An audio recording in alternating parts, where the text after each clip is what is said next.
ಯಾರು ಗಂಡಸು? ಗುರು 2ನೇ ಬ್ಲಾಗ್ಗೆ ಸ್ವಾಗತ.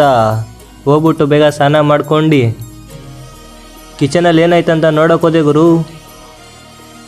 ನೋಡಿದ್ರೆ ಪಲಾವ್ ಮಾಡಿದ್ರು, ಶಿಸ್ತಾಗಿ ತಟ್ಟೆ ಹಾಕೊಂಡೆ ಗುರು. ಊಟ ತಿಂತಾಯಿದ್ರೆ ಸ್ವರ್ಗಕ್ಕೆ 3 ಗೇಣು, ಮಸ್ತಾಗಿತ್ತು. ನಾನು ಮಾತ್ರ ಇವತ್ತು ಮಸ್ತಾಗಿ ಕಾಣ್ತೀನಿ. ಎಲ್ಲ ಕಲ್ಪನೆಲೇ ಇರಲಿ, ಆ ಕಲ್ಪನೆಲಿ ಇದ್ದಷ್ಟು ಮಜಾ. ಎಲ್ಲ ನಾವು ಓಡಾಡ್ಕೊಂಡು ಬರೋಣ ಅಂತ ಬಾಗ್ಲಾಕ್ಬಿಟ್ಟು ಮೆಟ್ಲಿಳ್ದೆ ಗುರು, ಒಂದೇ ರೋಡ್ ಹತ್ರ.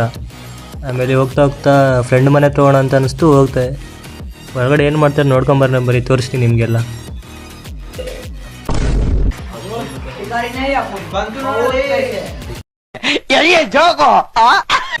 ಎಲ್ಲ ಕರ್ಕೊಂಡು ಸ್ಕೂಲ್ ಹತ್ರ ಹೋಗೋಣ ಅನಿಸ್ತು. ಸ್ಕೂಲ್ ಹತ್ರ ಹೋದ್ವಿ. ಏನ್ ಮಾಡ್ತಾ ಇದ್ಯಾ? ಇದು ಮಾಡೋ ಕೆಲಸ. ಅಲ್ಲಿ ಮನೆಗೂ ಅದೇ ಮಾಡ್ತೀಯ, ಇಲ್ಲೂ ಅದೇ ಮಾಡ್ತೀಯಲ್ಲ. ಸ್ವಲ್ಪ ಹೇಳ್ಕೊಡಪ್ಪ. ನಿನಗೆ ಮಾಡಕ್ಕೆ ಕೆಲಸ ಇಲ್ವಾ? ಯಾರು ಗಂಡಸು?